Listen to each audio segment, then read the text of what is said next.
दिल्ली का रामलीला मैदान वही है जहां अन्ना आंदोलन को एक मजबूत आवाज़ मिली थी।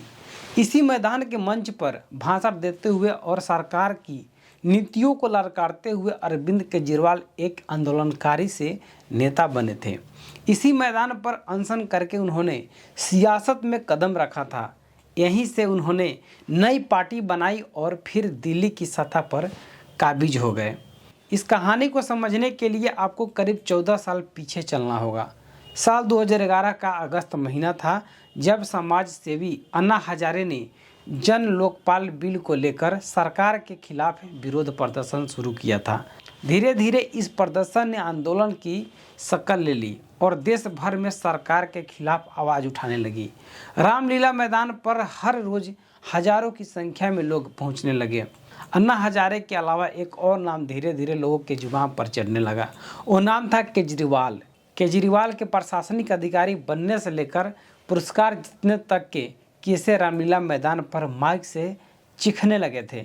लेकिन इसी मैदान में अभी केजरीवाल का नेता बनना बाकी था। अन्ना आंदोलन के यूपीए सरकार को हिलाकर रख दिया। लेकिन इस आंदोलन के ख़त्म होने पर केजरीवाल ने अपने पार्टी का भी ऐलान कर दिया था। उन्होंने साफ कर दिया था कि अब वो सिस्टम में आकर सिस्टम को बदलेंगे। आसान भाषा में कहे तो केजरीवाल ने अब नेता बनकर सियासत करने का ऐलान कर दिया था। पार्टी के ऐलान के 12 महीनों के भीतर ही अरविंद केजरीवाल की पार्टी को दिल्ली में ज़बरदस्त सफलता मिली और केजरीवाल दिल्ली के मुख्यमंत्री बन गए। केजरीवाल ने सीएम पद की शपथ के लिए इसी रामलीला मैदान को चुना। 28 दिसंबर 2013 को रामलीला मैदान में कहानी कुछ और थी। मंच से अरविंद केजरीवाल के भाषण से भी सत्ता की नरमी महसूस की जा सकती थी। स्लोगन मैं भी अन्ना से बदलकर मैं हूँ आम आदमी पार्टी हो गया था।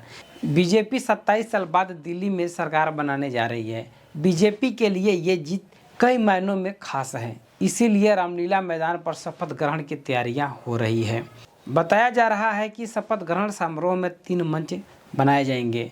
एक बड़ा मंच होगा, वहीं 2 छोटा मंच होंगे। लगभग आपको 100 से 150 कुर्सियां लगाई जाएंगी। आम लोगों के बैठने के लिए करीब 30,000 कुर्सियां लगाई जाएंगी।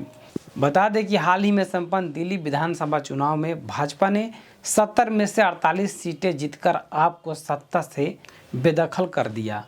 10 साल से अधिक समय तक दिल्ली पर शासन करने वाली आप 8 फरवरी को घोषित हुए कड़े मुकाबले वाले चुनाव में केवल 22 सीटें जीत पाई। वहीं भाजपा 1993 के बाद पहली बार दिल्ली में सरकार बनाने जा रही है। यदि आप बाद की खबरों को भी जानना चाहते हैं तो यूट्यूब चैनल के साथ बने रहिए। मुझे उम्मीद है कि यह जानकारी आपको पसंद आई होगी। धन्यवाद।